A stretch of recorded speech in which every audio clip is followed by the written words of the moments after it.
प्रस्फुटित होने लगी। अंततः उन्हें बुद्धत्व प्राप्त हुआ और वे गौतम बुद्ध बने।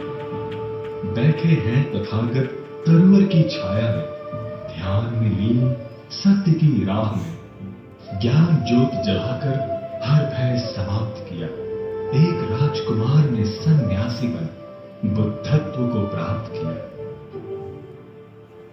गौतम बुद्ध ने ज्ञान और सत्य की शिक्षा देने हेतु भ्रमण प्रारंभ किया।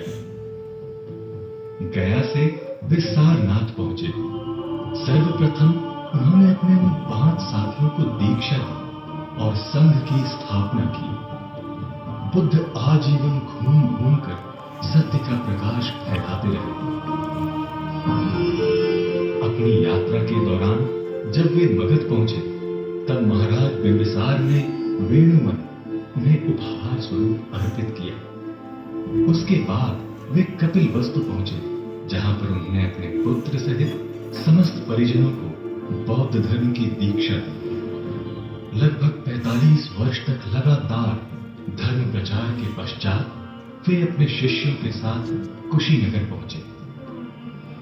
अपने शिष्यों को सदैव सत्य की राह पर चलते रहने का अंतिम उपदेश दे उन्होंने पूर्ण सचेतन अवस्था में अपना शरीर त्याग कर महापरिनिर्वाण को प्राप्त किया। चिर निद्रा की चाह में साल वृक्षों की छांव में अस्त हुआ है जैसे सूरज कुशीनगर के गांव में। त्याग शरीर उसने महापरिनिर्वाण पाया, जिस सन्यासी ने सबको सत्य का मार्ग दिखाया।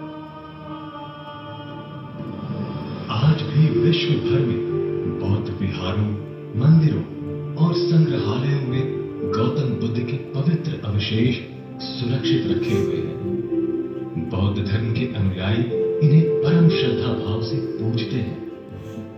बुद्ध के जीवन से संबंधित दिवसों को बौद्ध समूह पवित्र मानते हैं। बुद्ध पूर्णिमा उनका सबसे प्रमुख त्योहार है। इस दिन को वे बुद्ध जयंती, बौद्धत्व और महापरिनिर्वाण के रूप में मनाते हैं। बौद्ध मंदिरों और मठों में भिक्षुकों को भोजन करवाया जाता है और बौद्ध अनुयायी उनके धर्मोपदेशों को सुनते हैं। बुद्ध के शरीर से प्रस्फुटित 6 रंगों के मेल से बौद्ध धर्म की पताका बनी है। इसका प्रत्येक रंग बुद्ध के श्रेष्ठ गुणों का प्रतीक है। बौद्ध धर्म आज विश्व के प्रमुख और व्यापक धर्मों में से एक है। इसके अनुयायी लंका, बर्मा, चीन, Korea, Japan, Tibet, Nepal, Indonesia, Vietnam आदि देशों में फैले हुए हैं। हर वर्ष इन देशों से बहुत से तीर्थयात्री भारत यात्रा पर आते हैं। भगवान बुद्ध शांति, प्रेम, दया, करुणा और सत्य के प्रतीक